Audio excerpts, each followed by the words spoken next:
السلام عليكم ورحمة الله تعالى وبركاته. مرحبا بكم في شهوة جديدة من شهوات مجدولين. نتمنى تكونوا بخير وعلى خير وانتم كتشاهدوا الفيديو ديال اليوم ان شاء الله نحضر معكم بسبوسه كيك شهوة منها كتجي من اروع ما يكون، كتجي خفيفه هشيشه ولذيذه بزاف، مكوناتها جد اقتصاديين والنتيجه اللي هي رائعه، كتذوب ذوبان في الفم، مذاق لا يقاوم. كنتمنى تجربوها وتنال الاعجاب ديالكم، ونخليكم دابا مع المقادير وطريقة التحضير وفرجة ممتعة.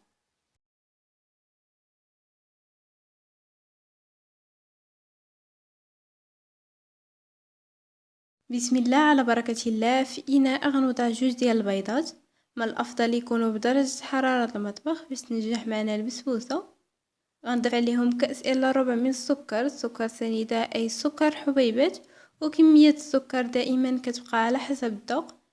العبار بكأس ديال العنبة اللي السعة ديالو 200 مليلتر من السوائل. كنخلط الكل جيدا حتى كيذوبوا ليا حبيبات ديال السكر في البيض. ودابا غنضيف نصف كأس من الزيت النباتي بعبار كاس ديال العنبة. كنضيف الزيت بهذا الشكل هذا وكنرجع كنحرك مزيان حتى كيندمج ليا الزيت مع باقي المكونات ديالي مزيان.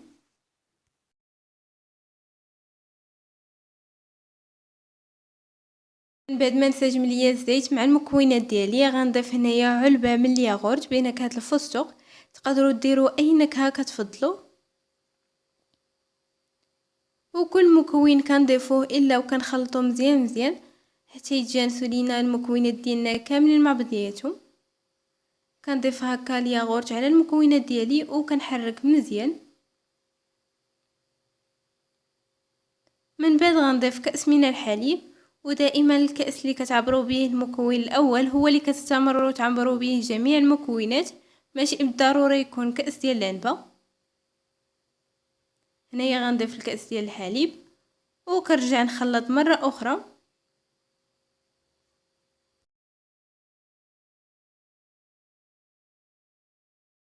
من بعد هنايا غنضيف كيس من السكر الفاني بوزن 7 غرام. تقدروا تعوضوه بمبشور البرتقال اولا مبشور الليمون، حتى هما كيزيدوا مذاق رائع للبسبوسه ديالنا. كنحرك مزيان حتى كينسجم السكر الفاني مع المكونات ديالي مزيان.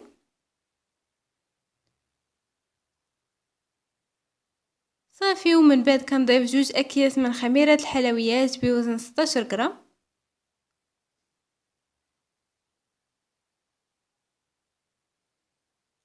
وكنحرك هكا بالخلاط اليدوي حتى ما يبقاوش عندي هادوك التكتلات اولا هادوك الحبيبات ديال الخميره باينين ليا في الخليط. من بعد غنضيف هنايا نصف كأس ديال الفينو او السميد ناعم جدا بالتدريج، وانا كنخلط حتى كنحصل على واحد الخليط اللي كيكون شويه خفيف ما يكونش ثقيل بزاف. كنضيف هكا دقيق الفينو بشويه لان النوعيه ديال الفينو وكذلك حجم البيض هو اللي كيتحكم لينا في الكميه ديال الفينو اللي غنضيفو للخليط ديالنا.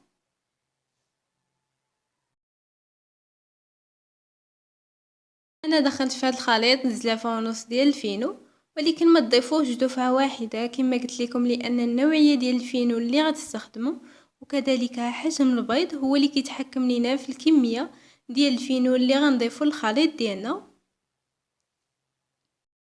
كنبقى نضيف دقيق الفينو بشويه حتى كنحصلوا على هذا القوام هذا. هنايا ما زربتش لكم مقطع باش تشوفوا القوام ديال الخليط كيفاش كيكون. صافي. دابا غنوضعو جانبا وغناخد مول اللي سبق ليا دهنتو بالزيت ورشيتو بالفينو وغنفرغ فيه الخليط ديالي. صافي. من بعد كندخل البسبوسه ديالي طيب للفرن اللي يكون مسخن مزيان من قبل. كنشعل عليه من الاسفل، النار تكون مهيله حتى كيبدا يتحمروا ليا من الجوانب. عاد كنشعل عليه من الاعلى وكنخليه حتى يتحمر ليا مزيان وكياخد ليا داك اللون الذهبي. وهذا هو الشكل ديال البسبوسه ديالنا من بعد ما طابت. كما كتلاحظوا معايا كتاخد واحد اللون ذهبي رائع جدا. انا هنايا غندهنها بشويه ديال العسل، تقدروا تدهنوها بالمربى اولا تخليوها غير هكاك فراه كتجي رائعه جدا. بالنسبه ليا ما غنسقيش البسبوسه ديالي لانها كتجي هشيشه كتجي رائعه بلا ما كنحتاجو اننا نسقيوها. كندهن هكا البسبوسه ديالي مزيان بالعسل.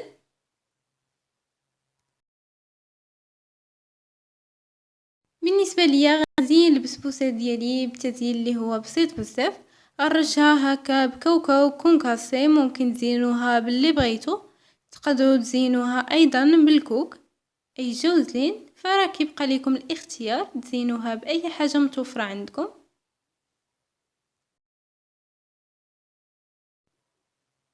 من بعد ما زينت البسبوسه ديالي كيكون هذا هو الشكل النهائي ديالها. دابا غنقطعها معاكم باش تشوفوا الشكل ديالها من الداخل كيفاش كيجي.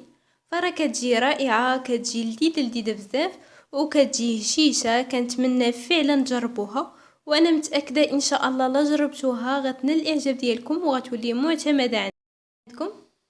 كما لاحظتوا معايا البسبوسه ديالنا حضرناها فقط بجوج ديال البيضات، وكما كتلاحظوا معايا السمك ديالها كيجي عالي، كتجي لذيذه بزاف، كتجي رائعه، كتجي هشيشه بزاف، كتجي من اروع ما يكون، كتجي لذيذه بزاف.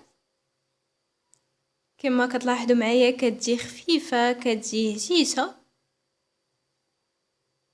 وكتذوب ذوبان في الفم. كما لاحظتوا معايا مكوناتها جد اقتصاديين. كنتمنى فعلا تجربوها، وان شاء الله تنال الاعجاب ديالكم. وما تنسونيش من لايكاتكم وتعليقاتكم محفزة فضلا وليس امرا.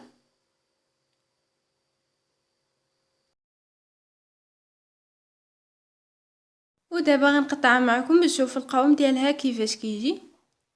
فراه كيجي القوام ديالها رائع، كتجي هشيشه بزاف، كتجي خفيفه، وكتذوب ذوبان بمعنى الكلمه. كنتمنى لك تو اول مره كتشاهدوا القناه ديالي فمرحبا بكم، والف مرحبا. اشتركوا في القناه وفعلوا زر الجرس باش دائما توصلوا بجديد الوصفات. ولا عجبكم الفيديو ديال اليوم بارطاجيوه مع الاهل والاصدقاء باش تعم الفائده، وخليو ليا ايضا لايكاتكم وتعليقاتكم اللي كتشجعني بزاف.